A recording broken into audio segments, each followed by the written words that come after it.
नमस्कार दोस्तों, राधे राधे। स्वागत है आपका मेरे इस चैनल माँ धर्म गंगा में। आज हम सरस्वती माँ की उत्पत्ति कैसी हुई उस पर एक कथा सुनेंगे। कथा अगर पसंद आए कथा को एक लाइक और चैनल को सब्सक्राइब करना न भूलें। यह बात उस समय की है जब भगवान ब्रह्मा को भगवान शिव ने पृथ्वी के निर्माण का आदेश दिया। महादेव के आदेश अनुसार भगवान ब्रह्मा ने सृष्टि व इस पृथ्वी का निर्माण किया। उन्होंने पृथ्वी में समुद्र, नदियाँ, पहाड़, जीव जंतु, पेड़ पौधे इत्यादि सभी चीज़ों का निर्माण कर दिया। अपने द्वारा पृथ्वी पर निर्माण किए जाने के पश्चात जब भगवान ब्रह्मा ने उसे देखा तो उन्हें अपनी बनाई रचना में कुछ कमी लगी। पृथ्वी दिखने में तो बहुत सुंदर थी, लेकिन चारों ओर केवल मौन और उदासी छाई हुई थी। कहीं कोई ध्वनि व संवाद नहीं था। यह सब सूना सूना सा प्रतीत हो रहा था।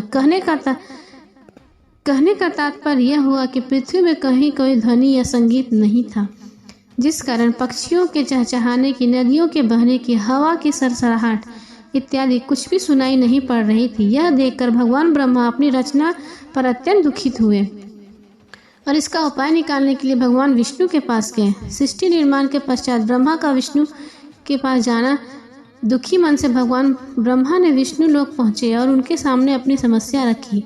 उन्होंने भगवान विष्णु को बताया कि अब यह सृष्टि उन्हें ही चलानी है, केवल वे उन्हें यह सुनसान सृष्टि नहीं सौंप सकते, इसलिए इसका कोई मार्ग निकालें। भगवान ब्रह्मा और विष्णु की चिंता का कारण समझ गए और इसके लिए उन्होंने आदि शक्ति को बुलाने का आह्वान किया। भगवान विष्णु जानते थे कि किसी भी चीज़ को पूर्ण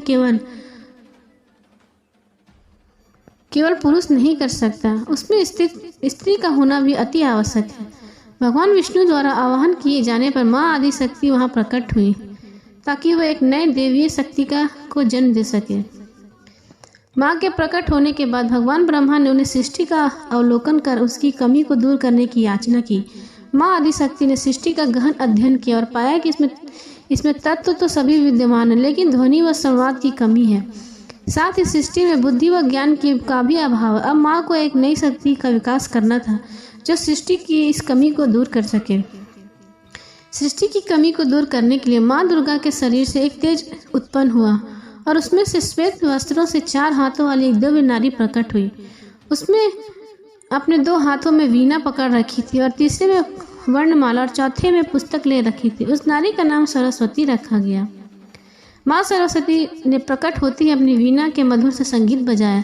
वीणा का संगीत बजते ही विश्व के समस्त प्राणियों में वाणी का विकास हुआ। वायु में सरसराहट होने लगी, जलधारा में कोलाहल हुआ और पूरे विश्व को मानो चहक सा उठा। पूरी पृथ्वी में विभिन्न प्रकार की ध्वनियाँ गूंजमाने लगी, जिस कारण हर किसी में एक नया उत्साह और उमंग का संचार हुआ। इसी के साथ उन्होंने विश्व के सभी प्राणियों और जीव जंतुओं की प्रजातियों में उनकी क्षमता के अनुसार विद्या का विकास किया। माँ सरस्वती के प्रभाव के कारण ही हर जीव के अंदर विभिन्न कार्यों को करने की क्षमता है, वो उसी अनुसार अलग अलग कौशल में विकसित हुआ। इसके बाद माँ आदि शक्ति ने ब्रह्मा जी से कहा कि जिस प्रकार माँ लक्ष्मी भगवान विष्णु की आदि शक्ति है, माँ पार्वती महादेव की हैं, उसी प्रकार माँ सरस्वती आपकी आदि शक्ति व धन पत्नी होंगी। माँ आदि शक्ति के कहे अनुसार भगवान ब्रह्मा ने माँ सरस्वती को अपनी अर्धांगिनी के रूप में स्वीकार कर लिया।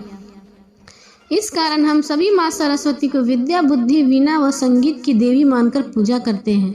हर गुरुकुल व विद्यालय में विद्यार्थी माँ सरस्वती की आराधना मुख्य तौर पर करता है। संगीतकार भी माँ सरस्वती को अपनी आराध्य देवी मानता है। बोलो सरस्वती माँ की जय। इस तरह से हुआ सृष्टि का निर्माण।